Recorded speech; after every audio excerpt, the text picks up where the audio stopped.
Survey number 100ರಲ್ಲಿ ನಮ್ಮ ತಾತನವರು ಮಾಡಿದ್ರು, ನಮ್ಮ ತಾತನವರು ಹೋದ್ರು, ನಮ್ಮ ತಂದೆ, ನಮ್ಮ ಚಿಕ್ಕಪ್ಪ, ನಮ್ಮ ದೊಡ್ಡಪ್ಪ ಎಲ್ಲರೂ ಮಾಡಿದ್ರು, ಅವರು ಹೋದ್ರು. ಅವ್ರ ನಮ್ಮನ್ನು ಮಾತ್ರ ಪೂರ್ತಿ ಇಂದಿನ ಶಾಸಕ, ಸ್ಥಳೀಯ ಶಾಸಕ ಕೇಸ್ಗಳು ಹಾಕಿದ್ದಾರೆ. ನಮ್ಮ ಬೇಕಾದ್ರೆ ಕೇಳಿ, ಕೇಸ್ಗಳು ಹಾಕಿದ್ದಾರೆ. ನಾವು ಕೇಸ್ಗಳು ಓಡಾಡೋದು, ಇಲ್ಲಿ ಇದು ಮಾಡೋದು, ನಾವು ಕೇಸ್ಗಳು ಓಡಾಡಿದ್ರೆ ಇವರು ಕಟ್ಟಡಗಳ ನಿರ್ಮಾಣ ಮಾಡ್ಕೊಂಡಿದ್ವಿ. ಈ ತರ ಮಾಡಿಬಿಟ್ಟು ನಾವು ಆವಾಗ್ಲಿಂದ ಹಿಂಗೆ ಇದ್ದೀವಿ.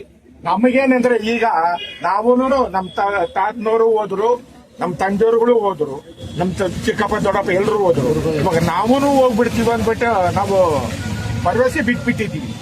ಆದರೆ ಈಗ ಏನೋ ಆಯೋಗದವರು ದಯವಿಟ್ಟು ಬಂದಿರೋದ್ರಿಂದ ನಮಗೊಂದೇನೋ ಒಂದು ಸ್ವಲ್ಪ ಆಸೆ ಉಟ್ಕೊಂಡಿದೆ. ದಯವಿಟ್ಟು ಇದು ನಾನು ಹೇಳೋದಕ್ಕೆ ಬಾಯಿ ಬರ್ತಾ ಇಲ್ಲ. ಏನ್ ಮಾಡೋದು, ನಾವು ಅನುಭವಿಸ್ಬಿಟ್ಟಿದ್ದೀವಿ. ಅವರು ಕೊಟ್ಟಿರೋ ಕೋಟಲ್ಲಿ ಹೇಳೋ ಕಷ್ಟಗಳಿಗೆಲ್ಲ ನಾವು ಅನುಭವಿಸ್ಬಿಟ್ಟಿದ್ದೀವಿ. ಅನುಭವಿಸಿನೋ ನಾವು ಇಷ್ಟು ತೀರಾ ನೊಂದೋಗ್ಬಿಟ್ಟಿದ್ವಿ. ಅದು ಹೇಳೋದಕ್ಕೆ ಸಾಧ್ಯ ಇಲ್ಲ. ದಯವಿಟ್ಟು ಆಯೋಗದವ್ರಿಗೆ, ಸರ್ಕಾರಕ್ಕೆ, ಪ್ರತಿಯೊಬ್ಬರಿಗೂ ನಾನು ವಿನಂತನೆ ಮಾಡ್ಕೊಳೋದೇನೆಂದ್ರೆ, ನಮ್ಮ ಜಮೀನು ಬೇರೆ ಯಾರ್ದು ಇಲ್ಲ. ಚಿಕ್ಕಮನೆಯಪ್ಪನವರ ಆಸ್ತಿ, ನಮ್ಮ ಜಮೀನು ಸರ್ವೆ ನಂಬರ್ 100, ನಮ್ಮ ಜಮೀನು ನಮಗೆ ಬಿಟ್ಟು ಕೊಟ್ಟು, ಅದು ತೋಟಿ ಇನಾಮತಿ ಜಾಗ. ದಯವಿಟ್ಟು ನಮಗೆ ಬಿಟ್ಟು ಕೊಟ್ರೆ ನಮ್ಮ ಮಕ್ಕಳು ಮರಿಗಳು, ನಾವಾದರೂ ಹೋಗ್ಲಿ, ನಮ್ಮ ಮಕ್ಕಳು ಮರಿಗಳಾದರೂ ಬದುಕೊಂತಾರೆ ಅಂದ್ಬಿಟ್ಟದೆ ನಾವು ಇಷ್ಟು ವಿನಂತಿ ಮಾಡ್ಕೊಳ್ತಾ ಇದ್ದೀನಿ.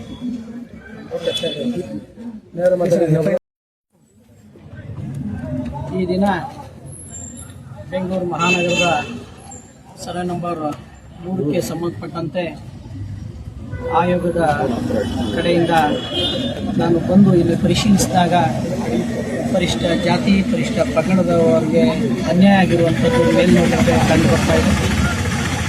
ನಾನು ಇದನ್ನು ಉನ್ನತ ಅಧಿಕಾರಿಗಳಿಗೆ ಮತ್ತು ಸರ್ಕಾರದ ಗಮನಕ್ಕೆ, ನಮ್ಮ ಮಾನ್ಯ ಅಧ್ಯಕ್ಷರ ಗಮನಕ್ಕೆ ತಂದು ಇಲ್ಲಿಯ ನಿವಾಸಿಗಳಿಗೆ ಏನು ಪರಿಹಾರ ಕೊಡಿಸ್ಕೊಡ್ಬೇಕು ಅನ್ನುವಂಥದ್ದನ್ನ ನಾನು ತೀರ್ಮಾನ ಮಾಡ್ತೇನೆ. ಹಾಗೆಯೇ ಇಲ್ಲಿ ಅನಧಿಕೃತವಾಗಿ ಯಾವುದೇ ಲೈಸೆನ್ಸ್ ಇಲ್ಲದೇ ಕಟ್ಟಡ ಕಟ್ತಾ ಇರುವಂಥದ್ದು ನನ್ನ ಗಮನಕ್ಕೆ ಬಂದಿದೆ. ಅದನ್ನು ಕೇಳಲಿಕ್ಕೆ ಹೋದಂಥ ಸ್ಥಳೀಯರ ಮೇಲೆ ಇಲ್ಲಿಯ ಪೊಲೀಸ್ ಇಲಾಖೆಯ ಸಹಕಾರದೊಂದಿಗೆ FIR ಮಾಡುವಂಥ ಒಂದು ದೌರ್ಜನ್ಯ ಕೂಡ ಇಲ್ಲಿ ನಡೀತಾ ಇರುವಂಥದ್ದನ್ನು ಸ್ಥಳೀಯ ಜನರು ನನಗೆ ಹೇಳಿದ್ದಾರೆ.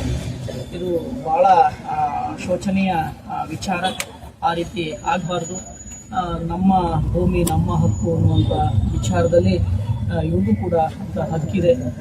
ಕಾನೂನುಬದ್ಧವಾಗಿ ನಾವೆಲ್ಲ ಕಾನೂನಿನ ಅಡಿಯಲ್ಲಿ ನಡಿಬೇಕಾಗ್ತದೆ.